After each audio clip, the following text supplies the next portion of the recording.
Alright guys, how's it going? 8-Bit Eric here. Today we are going to take a look at a game that I really did not want to play. Now, not because I thought it looked stupid, not because I thought it wasn't interesting, but because when I heard about it, it just seemed like another game that kind of had no true point to it. Firewatch. Now, what I mean by no true point to it is, it was, to my knowledge, a game where you're working in the wilderness looking for fires. I thought, okay, it's a simulator type of game.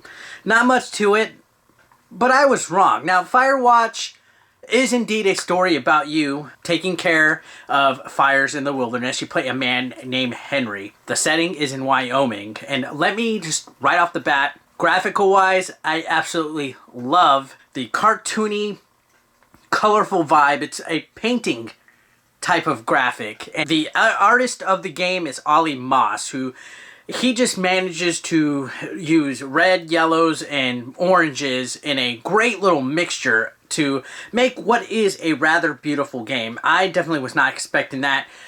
I haven't seen anything like this before.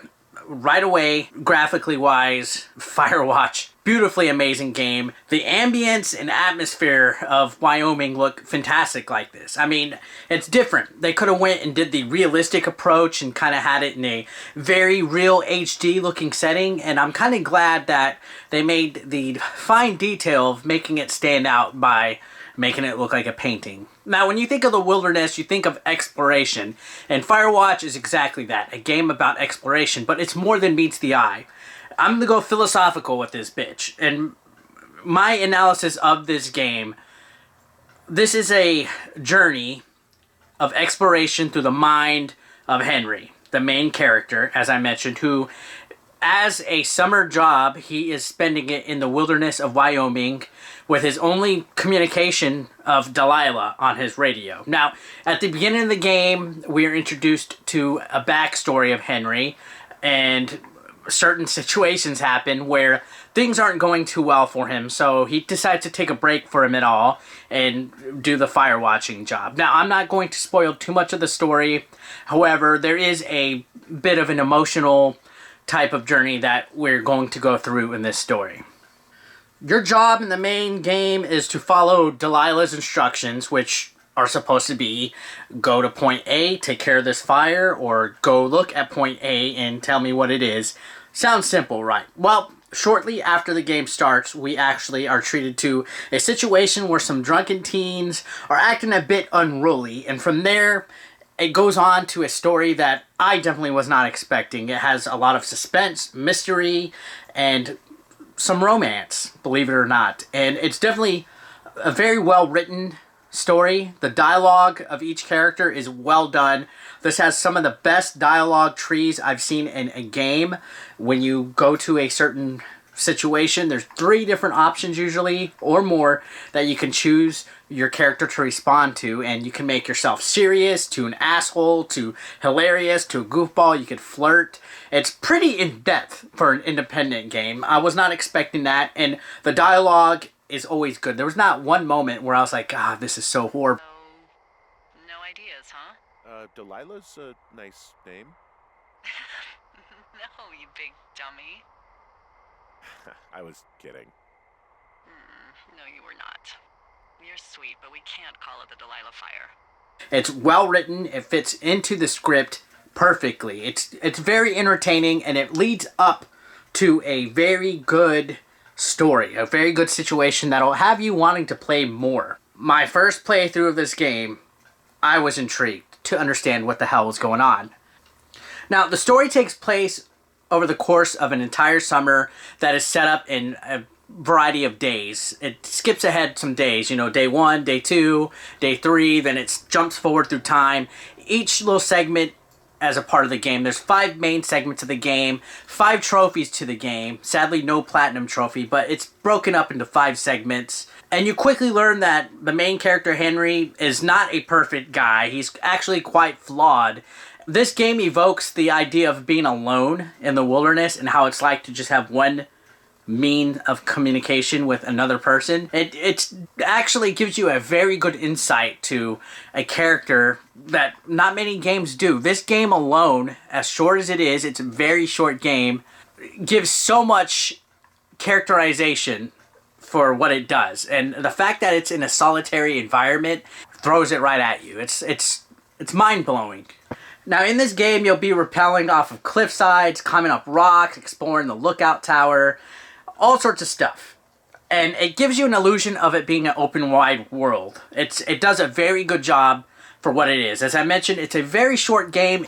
It's a very small map, but you can't tell because the way that the map is designed, it just looks like it goes on and on forever, and you don't really feel confined to the map or the area that you're in. Lots of exploration. Use a compass to look around. You have a map.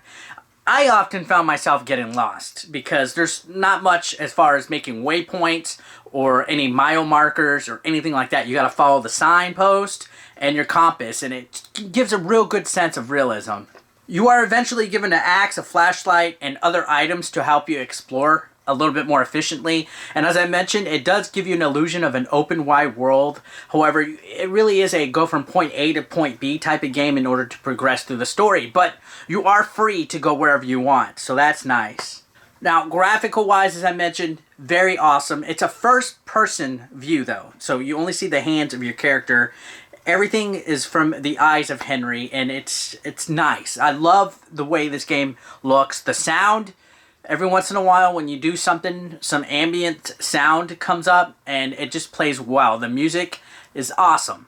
This game overall just has a great environment. Now, as I mentioned, props. The graphics nice, dialogue's awesome.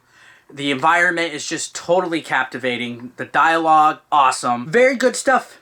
Very entertaining game. Now, my problems with this game, of course, it's kind of minimal, but I've noticed when it auto-saves, it kind of stutters a little bit and slows down. There's a little bit of lag during the auto-saving. That's nitpicky. And then also, the game is kind of short. It takes about 5 hours. And spoiler alert real quick, if you don't want to know what I think about the ending, just kind of skip over another 10 seconds from right now. It's kind of anticlimactic. For as intriguing as the story was for me, as captivating as the game was, once you get to the ending of the game, it kind of falls a little bit flat, to be honest.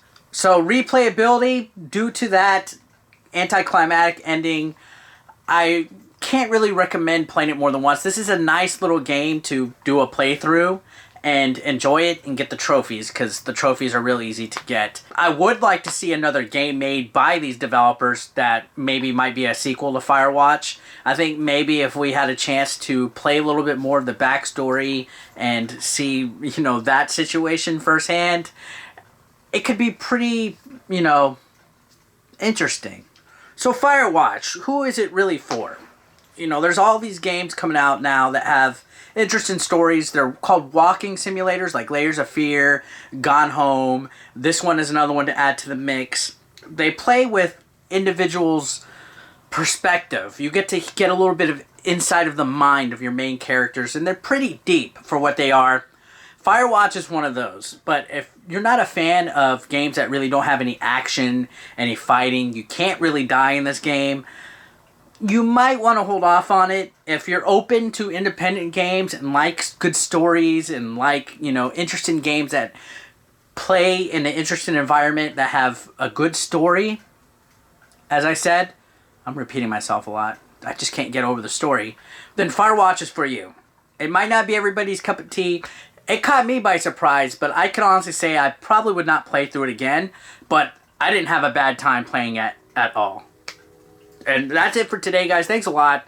This was Firewatch. Appreciate you guys watching. Thank you very much.